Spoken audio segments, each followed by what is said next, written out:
Turma, é o seguinte, hoje a gente inicia outro assunto, né? Esse outro assunto é MRP. MRP, ele vai tratar um pouco da parte de produção, mais diretamente na produção. E nós vamos iniciar, eu passei o material para vocês na sala virtual. Então esse material aqui está em PDF, que eu estou usando. A gente vai disponibilizar para as outras salas que forem necessárias aí. Estou falando do pessoal do EAD também, que tem aula do PCP, que é quase igual, tem um assunto, um tema que é igual a esse que nós estamos tratando. E a gente está aproveitando então para fazer esse vídeo, porque havia um vídeo, mas ele não está abrindo na sala virtual. E nós vamos fazer esse novo para a gente poder fazer com que o pessoal entenda o que a gente está tentando mostrar. Bom, iniciando o assunto MRP, você deve sempre fazer um vínculo com a nossa classificação de empresa, que é mais ou menos assim, né? Então nós estávamos trabalhando aqui, dentro desse quadrante aqui. Então você tem os tipos de empresa segundo volume, variedade. Esse pedaço aqui é a parte de projetos, né? E essas daqui são as empresas que trabalham normalmente por lote. Então o MRP vai particularmente interessar a essas empresas que trabalham por lote. Então aqui o MRP, ele vai ser quase que naturalmente uma forma de você fazer o planejamento da produção desse tipo de empresa aí. Então essa é a primeira coisa que a gente precisa saber, a gente precisa ter uma noção. Logicamente que essas empresas aqui, ó, que estão aqui embaixo, alto volume, baixa variedade, são empresas de processos contínuos, também pode usar o MRP. Mas particularmente essas empresas que estão aqui, principalmente as empresas, se a gente somar as classificações, as empresas que fabricam para estoque, então a gente chama de Make to Stock, MTS. Então essas empresas interessam muito o planejamento feito via MRP. Indo diretamente ao assunto, nós temos historicamente aí, pelo material que vocês têm, fazendo um resumo, dois tipos dentro da história, dois tipos de MRP. O MRP1 e o MRP2. O MRP2. Não se escreve assim, normalmente se coloca em número romano, um I e dois Is, né?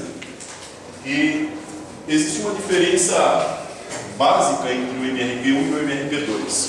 Como você está vendo na figura aí, o MRP1, ele era um programa, um software, um banco de dados que conseguia fazer o seguinte, né? Dizer para você, ele te ajudava, né, a tomar a decisão quanto o que, o quanto e quando fazer. Então o MRP1, ele definia o que, o quanto e o quando você devia fazer determinado produto, determinada produção. Então eram perguntas bem interessantes, né? Você tinha, por exemplo, um produto qualquer lá, sei lá, vamos imaginar essa caneta aqui, sua empresa produz essa caneta. Existia um programa de tomada de decisão, né? Um programa que ajudava você a tomar uma decisão de quantas canetas você deveria fazer, qual delas, ou seja, o que, né? Porque você podia produzir preta, verde, vermelho, azul, o que fazer e quando. Não preciso começar agora, posso começar na semana que vem, posso começar o mês que vem. Então isso é o quando. E o MRP2, ele definiu o como. Então, no MRP2, você tinha, apesar de ser somente uma pergunta, como eu faço, aqui está envolvendo todo o processo, né? Toda a parte do processo. E mais algumas coisas adicionais, como a quantidade de pessoas envolvidas naquela produção, a quantidade de máquinas, e o exato momento que deve começar a produção, quando deve terminar, e assim por diante. Bom, ainda está meio vago o que é o MRP1 e o MRP2.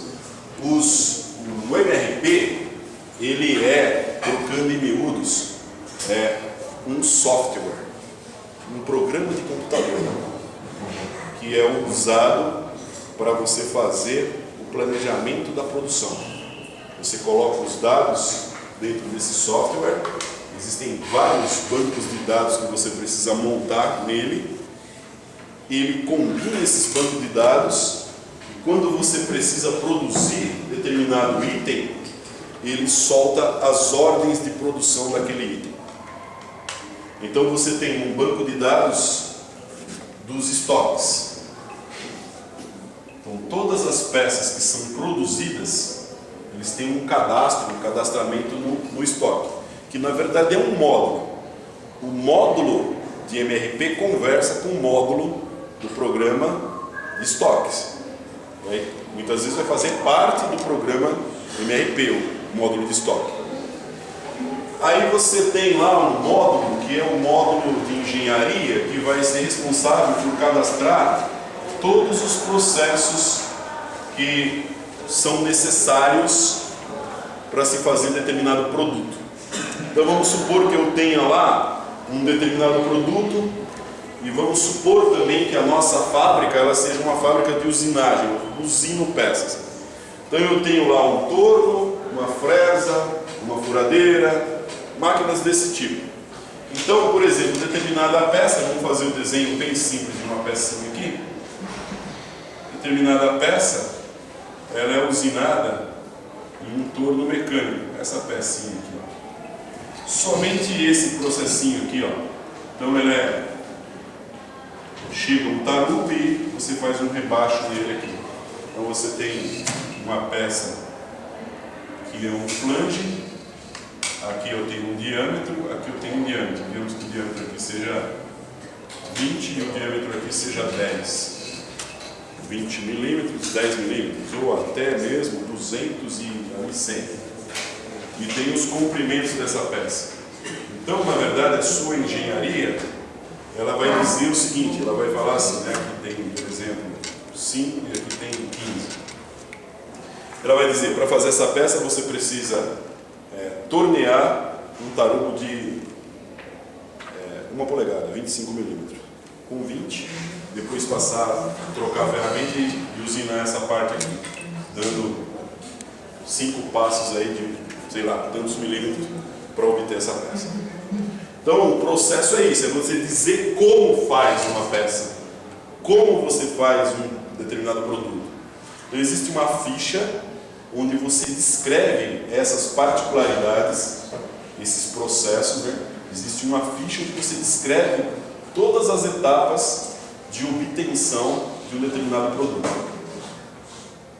Essa ficha, dentro do MRP, ela é uma ficha muito sofisticada, porque além dela dizer quais são as etapas, ela diz também quais são os insumos e os recursos que você usa. Então, por exemplo, se eu tiver uma operação de tornear, por exemplo, diâmetro, sei lá, de 20, ele vai sugerir que você coloque isso num torno, vai dizer o nome do torno aqui. Ele vai sugerir nessa ficha que você use um instrumento de medição. Então todos os insumos, os recursos, tanto de máquina quanto de instrumentos, ele vai descrever para você nessa ficha. E principalmente, logicamente, o material está descrito lá. E se você precisa, por exemplo, nessa etapa faz de conta que eu utilizo uma lixa. Então vai aparecer aqui nos insumos aqui, lixa, sei lá, 60, e vai aparecer um número esquisito que a princípio nós não vamos entender, mas vai aparecer assim, 1/10. Por exemplo, 1/10 é 0,1, que é a quantidade usada. Muito bem. Essa ficha nada mais é do que uma coisa chamada BOM, Bill of Materials.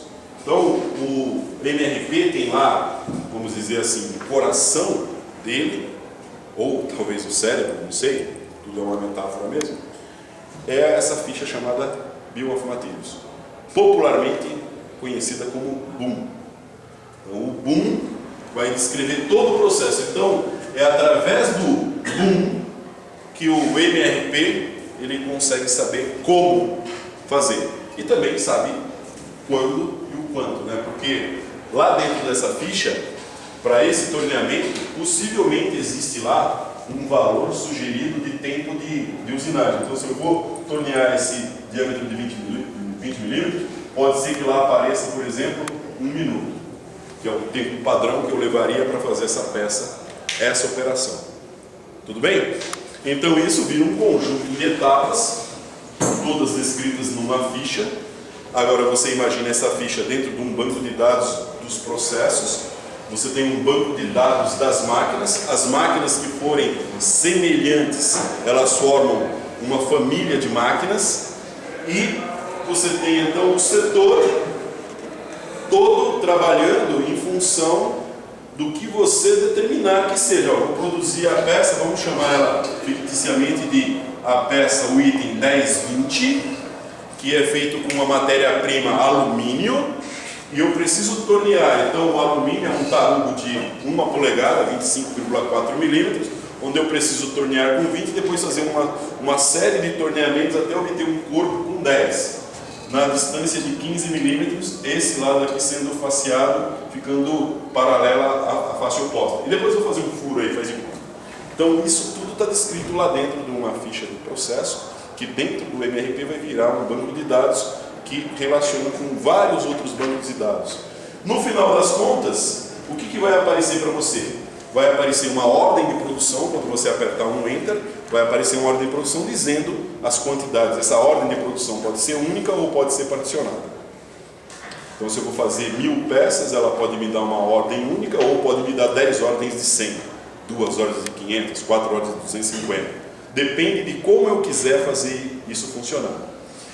O que interessa também dentro do MRP é que se você determinar que se faça 250, 4 ordens de 250, a primeira ordem vai para a fábrica. No momento que você apertar um botão lá que você fazer com que essa ordem nasça, ela nasceu, aí ela vai para o chão de fábrica. Essa ordem indo para o chão de fábrica, ela está movimentando um monte de pessoas. Está movimentando pessoas do estoque que vão tirar a matéria-prima do estoque e colocar no chão de fábrica, está movimentando pessoas da produção que vão pegar essa matéria-prima e vão colocar próximo da máquina para entrar em um determinado momento na máquina. Está movimentando gente do RH, que vai ter lá uma visualização que você está sendo utilizado, você como se fosse um drive, uma parte, um fracionário sendo usado dentro de um processo. Eles te usam numa fração de tempo naquele processo. Então isso vai dar margem para se calcular o custo por atividade, ou o custo de diversas maneiras, custo padrão, diversas formas aí. Normalmente as máquinas têm apontamentos, então você tem lá esse número sendo trabalhado e dependendo do que você ganhar em cima desse número, por exemplo, se eu fiz a produção, tinha 1 minuto de tempo padrão, mas se observou 3, 4, 5 vezes, esse número não é mais 1 minuto, é 0,8 minuto. Então se ajusta de novo, porque tem o pessoal do apontamento, ou às vezes a máquina faz o apontamento automático devido a aparelhos que ela tem, ou devido a programas que ela mesmo gerencia, como o programa CNC, que é colocado um código lá, para ele contar o tempo de quanto a peça realiza, a máquina realiza aquele processo. Bom, voltando um pouquinho. O programa MRP, a ideia do MRP, né, colocada na prática, na forma de um programa, surgiu na década de 60. E quando isso surgiu, era um bancão de dados. Esse bancão de dados falava assim, ó, a matéria-prima vai ser usada para fabricar tantas peças tal, que vai ser fabricada no torno tal. Então você tinha principalmente o que ia ser fabricado, o quanto e quando. Não determinava muito quem ia fazer, como ia fazer, entendeu? Então hoje, um programa MRP, quando ele solta, ele fala, vai entrar na máquina tal, que está no setor tal, a tal hora. A produção vai durar tanto tempo e tem capacidade de dizer quem é que opera aquela máquina, ó, a pessoa que vai operar essa máquina é essa pessoa, e é feito dessa forma aqui, porque já está dentro do kernel dele, já está dentro da programação. Nos intervalos de tempo está tudo certo. Não estamos dizendo que isso funciona 100%, né?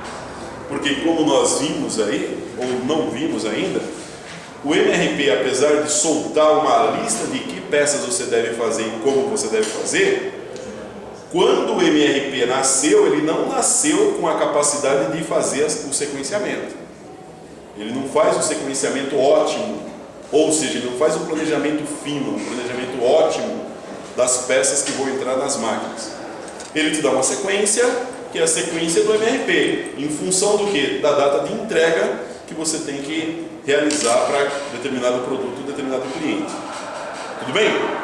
Bom, então, na década de 70, quase no finzinho, surgiu o MRP2, que implementava uma capacidade ao MRP1. Os nomes aqui são interessantes. Quando era MRP1, significava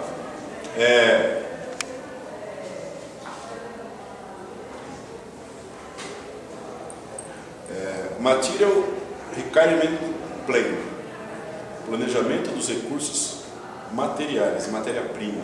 Então, quer dizer, o MRP ele fazia um planejamento dos recursos de matéria-prima que você tinha. Ele enxergava a matéria-prima que estava cadastrada, tirava do estoque e colocava no chão de fábrica para você produzir uma peça. Era isso que ele fazia, tentando responder essas questões aqui. E quando se tornou MRP2, conservou-se notoriamente a sigla MRP2, mas o nome é totalmente diferente. O nome é Manufacturing Resource Planning, planejamento dos recursos de manufatura. Então, uma coisa que expandiu, né? Cresceu. Ele deixou de ser um programa que planejava só os recursos, né?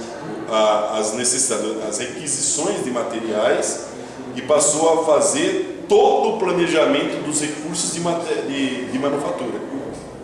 Tudo bem? Então é um software, um módulo de um software maior, a gente poderia dizer assim, que atende ao planejamento da produção, atende ao PCP. Beleza?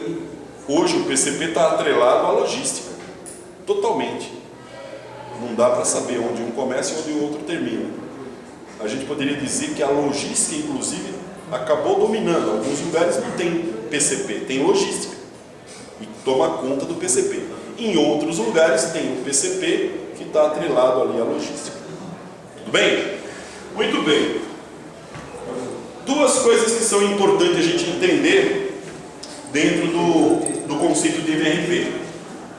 Há muito tempo se fala do conceito de item de demanda independente.